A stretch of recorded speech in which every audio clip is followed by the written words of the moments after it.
আসসালামু আলাইকুম guys, ladies and gentleman. তো আশা করি সবাই ভালো আছেন। আমি অনেকদিন পরে আবার আসছি। তো আমি আজকে যাচ্ছি হচ্ছে কেল। তো আজকে আমার জন্য একটা স্পেশাল দিন। তো আমি যাচ্ছি হয়তো এই বাস, তো স্টার এক্সপ্রেস। এটা হচ্ছে টিকিট কাউন্টার, অনলাইন অফলাইন। তো আমার অনলাইনে কাটা ছিল। আর এটা হচ্ছে আমার বাস, যেটা দিয়ে আমি যাব। আর বাস স্টেশন দেখেন কত সুন্দর, কত পরিষ্কার। আর আমি সকাল থেকে কিছু খাই নাই, তো আমি দুটো বিস্কুট আর একটা পানির বোতল নিয়েছি। সো এখন তাড়াতাড়ি করে খাওয়া দাওয়া করে আমি বাসের ভিতরে যাব। এটা হচ্ছে আপনার বাসের ভিতরে 16 নাম্বার সিট। এই সিটটা হচ্ছে আমার। আর জার্নির সময় আমি সবসময় হেডফোন, চার্জার এগুলো নেই। চার্জার আমি 2টা নিয়েছি, কিন্তু 2টা নেওয়ার পরেও আমার বেজাল হয়েছে কি, যে চার্জিং সিস্টেমটা ছিল সো এটা আর কি অফ ছিল। আমি ড্রাইভারকে বলছি, এটা অন করে নাই কি জন্য আমি জানি নাই। তারপরে তো মনে করেন যে আমার ফোনের চার্জ একদম লো হয়ে গেছে। আমি তো টেনশনে ছিলাম যে ভিডিও কেমনে বানাবো এখন সামনে। হ্যাঁ, যা হওয়ার তো হয়েছে, এখন আর টেনশন করে কি হইব। সো এখানে গিয়ে একটা পাওয়ার ব্যাংক নিয়ে নিমু। আর এটা হচ্ছে আমার যেখানে আছি ওই বাস স্টেশন থেকে। চার্জিং সিস্টেম তো ছিল, বাট লাইন অন হয় নাই। এইদিকে সিটের হয়তো কোনো একটা কিছু, এটা আমার আইডিয়া নাই এটা। আর উপরে ছিল হচ্ছে আপনার ফ্যান। সো এটুকুই ছিল বাসের ভিতরে।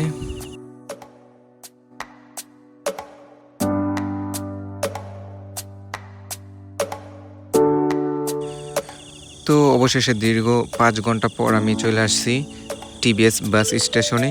এটা হচ্ছে মালয়েশিয়ার সবচেয়ে বড় বাস স্টেশন। তো এটা হচ্ছে সেই স্টেশনটা। আর এখন আমি এমআরটি দিয়ে আমার যেতে হবে হচ্ছে আপনার আমার গন্তব্যে।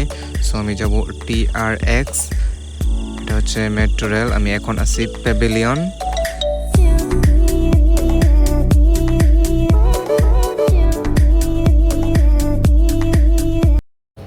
সো আমি অলরেডি এসে পড়ছি।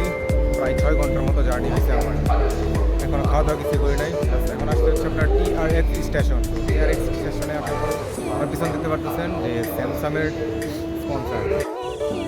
আর অনেকদিন পর আসছি, তো ভিতরে আমার একটু উল্টাপাল্টা লাগতেছে আর কি।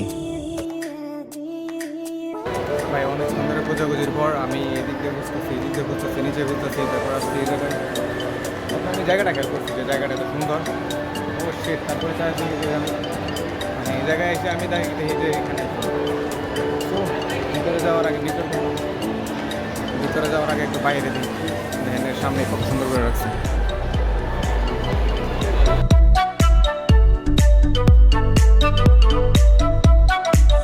তো অনেক হয়েছে, এবার আমি ভিতরে যাই। সো ভিতরে যাওয়ার পর আমি প্রথমে আইফোন 17 সবগুলো ডিভাইস দেখতেছি। এটা 17 ইয়ার, 17 প্রো, 17 প্রো ম্যাক্স। তো সবগুলো দেখার পরে আমি আবার যাচ্ছিলাম একটু উপরে। সো 2টা আছে, একটা নিচে একটা উপরে। তারপর আমি নিচে গেলাম ফোন কেনার জন্য। তো ফোন কেনার টাইমে একটু প্রবলেম হয়েছে, আমার টাকা ছিল সব অনলাইনে। সো ওইখানে আমার আর কি ওই অ্যাকাউন্টে লিমিট খুব কম। তো এর জন্য আমার আবার বলছে যে আপনি ক্যাশ নিয়ে আসেন। সো এটিএমে আসলাম, টাকা তোলা শেষ। এবার সবগুলো টাকা একসাথে করলাম আর কি। একসাথে করে দেখলাম না, অনেকগুলো টাকায় হয়ে গেছে। এতগুলো টাকা দিয়ে আমি একটা ফোন কিনে ফেলবো। ঠিক আছে, স্বপ্নের ফোন কিনা তো লাগবেই। ওকে, সব কিছু ক্লিয়ার করে পেমেন্ট শেষ করে আসলাম। এবার ফোনটা একটু আনবক্সিং করি। আমার শুধু একটা ফোন ধরাই দিছে, ঠিক আছে, শুধু এটাই ধরাই দিছে, আর কিছু দেয় নাই সাথে। সো ফোনটা আনবক্সিং করি, দেখতে থাকেন, সাথে থাকেন।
প্রোডাক্টটা আনবক্সিং করার সময় লোকজন যেমন তাকাইতেছে মনে হইতেছিল যে আমি কোনো খুব বড় একটা ইউটিউবার। আসলে কিন্তু না, আমার কিন্তু 100 সাবস্ক্রাইবার এখনো হয় নাই, খুবই দুঃখের বিষয় এটা। ওকে, দেখতে দেখতে এবার আমার যাওয়ার সময় হয়ে গেছে। আর এটাই হচ্ছে আপনার shopping mall, the exchange TRX। So এটার ভিতরে অ্যাপলের মেন স্টোর। তো এখান থেকে এই জন্যই আমি আসছি, জাস্ট স্টোর থেকে ফোন কেনার জন্য। সো ভালো থাকবেন, সুস্থ থাকবেন, আল্লাহ হাফেজ।